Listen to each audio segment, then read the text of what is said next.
الحمدللہ رب العالمین والصلاة والسلام علی سید الانبیاء والمرسلین۔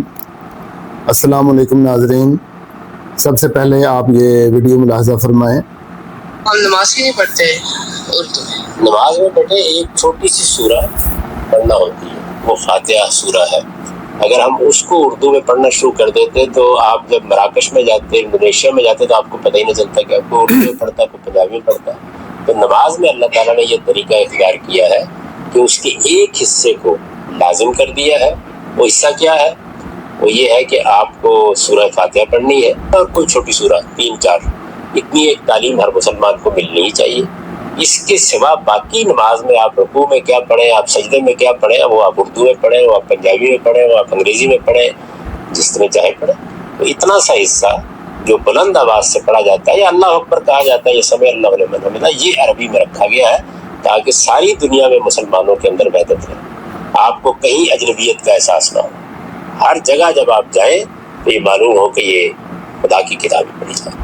ہم نماز کی نہیں پڑھتے اردو میں؟ نماز تو حاضرین، یہ آپ نے ویڈیو ملاحظہ فرما لی۔ یہ ایک مشہور عالم دین ہیں، بلکہ جدید مفکر ہیں، غامدی صاحب، یہ ان کی ہے۔ کسی نے ان سے سوال کیا کہ ہم اردو میں نماز کیوں نہیں پڑھتے، تو یہ اس کا جواب دے رہے ہیں غامدی صاحب کہ صرف سورہ فاتحہ، چند آیات اور تکبیرات، اللہ اکبر، سمع اللہ لمن حمدہ، یہ اونچا پڑھنا چاہیے، اور اس کی ریزن یہ بتاتے ہیں تاکہ ساری دنیا کے مسلمانوں کی ایک آواز ہو جائے۔ اور اس کے علاوہ جو باقی نماز ہے، جیسے آپ سجدے میں جو پڑھتے ہیں، رکوع میں جو آپ پڑھتے ہیں، اور قومہ کی حالت میں جو پڑھتے ہیں، اور تحیات میں جو پڑھتے ہیں آپ، تو وہ آپ جس زبان میں مرضی پڑھ لیں، چاہے انگریزی میں پڑھ لیں، چاہے اردو میں پڑھ لیں، چاہے کسی بھی ہندی میں پڑھ لیں۔ اب یہ غامدی صاحب نے یہ اپنا مطلب کہ اپنا مسئلہ، اپنا موقف پیش کیا ہے، اور اکثر جب غامدی صاحب اس طرح کے یعنی کہ سوال و جواب کی نشست ہوتی ہے تو ان کے سامنے علماء نہیں بیٹھے ہوتے، ان کے سامنے وہ لوگ بیٹھے ہوتے ہیں کہ جن کے پاس دین کا علم نہیں ہوتا، یا ہوتا ہے تو بالکل سطحی سا ہوتا ہے، تو کوئی کراس کویسچن کرنے کی نا ان میں صلاحیت نہیں ہوتی کہ وہ سوال کریں۔ تو چونکہ میں نے یہ ویڈیو سنی تو میرے لیے تو بڑی حیرت والی بات تھی کہ یہ کس طرح کا یعنی کہ مسائل بتائے جا رہے ہیں اور لوگوں کو کس طرف لے جایا جا رہا ہے۔ تو میں نے سوچا کہ غامدی صاحب کو میں یوٹیوب چینل پر ہی مخاطب کر لیتا ہوں اور ان سے چند سوال کرتا ہوں، اور یہ صرف یہ سب لوگوں کی طرف سے ہیں، کیونکہ میں اس نشست میں موجود نہیں تھا۔ اگر میں موجود ہوتا تو میں ضرور غامدی صاحب سے یہ کویسچن کرتا جو میں آج کر رہا ہوں۔ تو جو لوگ اس موقف کے خلاف ہیں غامدی صاحب کے، سمجھے کہ میں ان سب کا نمائندہ ہوں، اور میں ان سب کی طرف سے یہ کویسچن کر رہا ہوں غامدی صاحب سے۔ امید ہے کہ مجھے غامدی صاحب ان کے جوابات بھی دیں گے۔ تو پہلا سوال جو میرا غامدی صاحب سے وہ یہ ہے کہ جی غامدی صاحب، آپ نے یہ جو نئی نماز نکالی ہے اردو، انگریزی اور مراکشی والی، کیا قرآن پاک میں یا احادیث کریمہ میں اس کا کوئی ثبوت ہے؟ کیا خلفائے راشدین یا بعد کے دور کے کسی یعنی کسی صحابی سے بعد کے دور میں ایسی نماز ثابت ہے کسی اور زبان میں، عربی کے علاوہ کسی زبان میں؟ اور صحابہ کرام رضوان اللہ تعالیٰ علیہم اجمعین نے غیر عرب کے بہت سے علاقے فتح کیے جن کو اجمی علاقے بھی کہا جاتے ہیں۔ وہاں غیر عربی لوگ تھے جو عربی سمجھتے بھی نہیں تھے، عربی بولتے بھی نہیں تھے، لیکن وہ لوگ مسلمان ہو گئے۔ صحابہ کرام نے تبلیغ کے ذریعے ان کو اسلام میں داخل کیا، ان تک اسلام کا پیغام پہنچایا۔ اب مسلمان ہونے کے بعد ظاہر ہے ان کے لیے بھی یہ مسائل تھے کہ نماز کس طرح کس زبان میں یہ کلمات ادا کیے جائیں۔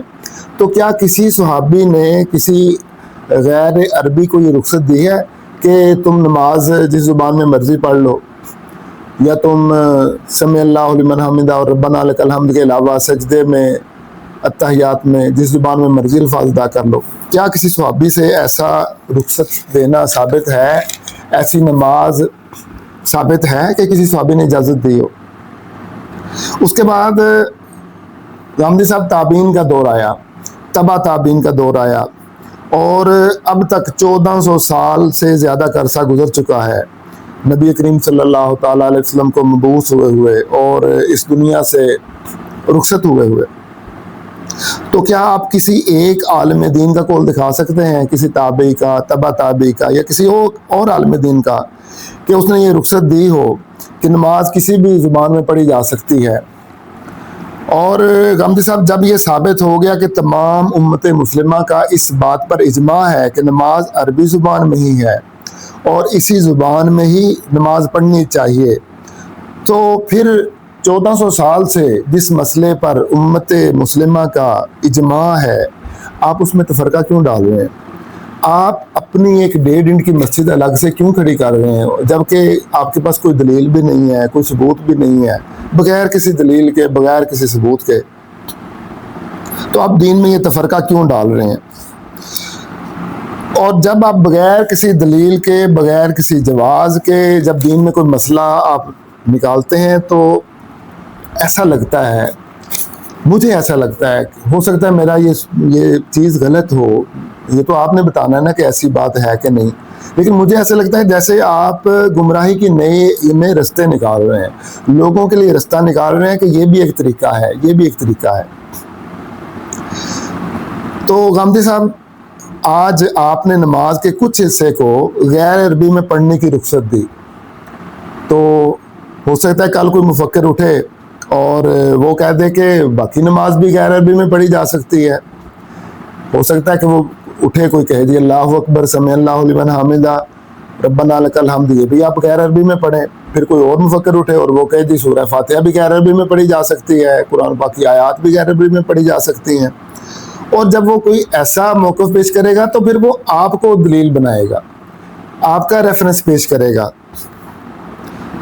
اور اس کے علاوہ میں ایک عرض کروں کہ غامدی صاحب, آپ ماشاءاللہ وسیع علم رکھتے ہیں, اور میرا ایک مشورہ یہ ہے کہ بجائے اس کے کہ آپ 1400 سال سے جن مسائل پر امت مسلمہ کا اجماع ہے, تو آپ ایک نئے راستے نکال کر امت مسلمہ کو گمراہی میں دھکیلنے کی بجائے آپ ایسے مسائل سے رجوع فرمائیں تاکہ امت مسلمہ کا اجماع ہو اور کوئی نیا راستہ آپ نہ نکالیں, اور آپ لوگوں کے لیے ہدایت کا باعث بنیں, گمراہی کا باعث بننے کے بجائے.